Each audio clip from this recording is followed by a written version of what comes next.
अंग्रेज आए तो अंग्रेजी आई, अंग्रेज गए तो अंग्रेजी चली जानी चाहिए थी। क्यों हमने रख लिया इस अंग्रेजी को?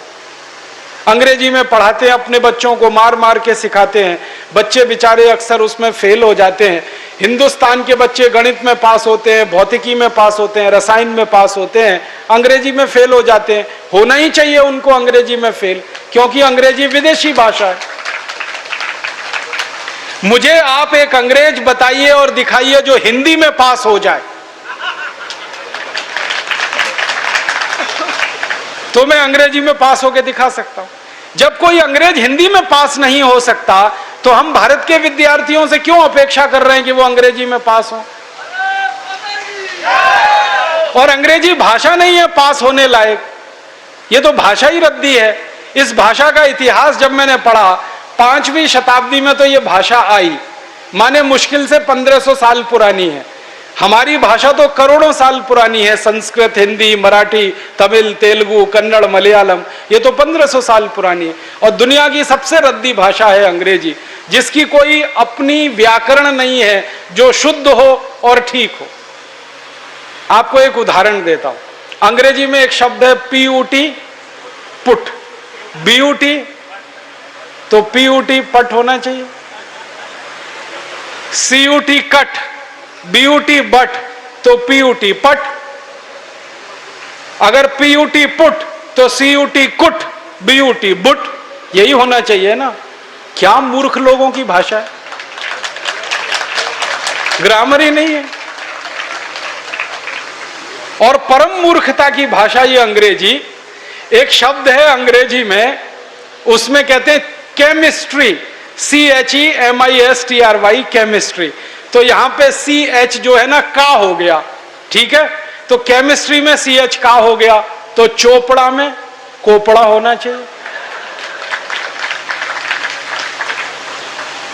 CHOPARA है ना, उसको चोपड़ा क्यों कहते हैं? कोपड़ा कहो।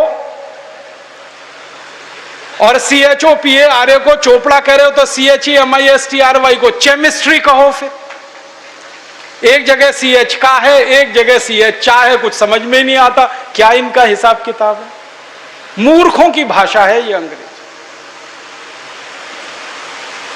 और इस भाषा की कितनी बड़ी कमजोरी है। अंग्रेजी में एक शब्द है SUN, माने सन, माने सूरज। अब किसी भी अंग्रेज माई के लाल को मेरी चुनौती है कि इसका दूसरा शब्द अंग्रेजी में से निकाल के लाए। SUN का पर्यायवाची है ही नहीं, लाएंगे कहां से? पूरी अंग्रेजी में सन का पर्यायवाची नहीं है, माने दूसरा शब्द नहीं है जो सूर्य को बता सके। अब हम संस्कृत की बात करें, सूर्य एक शब्द है, दिनकर, दिवाकर, रवि, भास्कर, मार्तंड, 84 शब्द है हमारे पास संस्कृत में। अंग्रेजी में एक ही है। एक शब्द है अंग्रेजी में मून, एक ही है, चंद्रमा। और हम संस्कृत में 56 शब्द हैं चंद्रमा के लिए। अंग्रेजी का एक शब्द है वाटर, माने पानी, वो अकेला एक ही है। वो नदी का पानी हो या नाले का, कुएं का हो या तालाब का, सब पानी वाटर है। और यहां भारत में हर पानी के लिए अलग शब्द है। बारिश का पानी अलग, समुद्र का पानी अलग, नदी का पानी अलग, तालाब का अलग, सरोवर का अलग, नाले का पानी अलग, कीचड़ का पानी अलग, सब पानी के लिए अलग अलग शब्द है। अंग्रेजी में एक ही है, वाटर। बहुत गरीब भाषा है अंग्रेजी,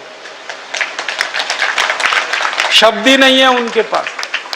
कितने गरीब हैं, चाचा भी अंकल, मामा भी अंकल, मौसा भी अंकल, फूफा भी अंकल, फूफा का फूफा भी अंकल, मौसा का मौसा भी अंकल, कोई शब्द ही नहीं है अंकल के अलावा।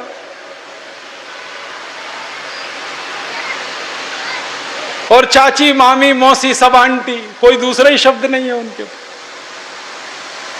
हम तो मूर्ख लोग इस अंग्रेजी में फंस गए। अकल नहीं हमारी तो मारी गई है। हमारे देश में जो अंग्रेजी पढ़ गए ना, अकल उन्हीं की मारी गई है। जो नहीं पढ़े वो बहुत होशियार।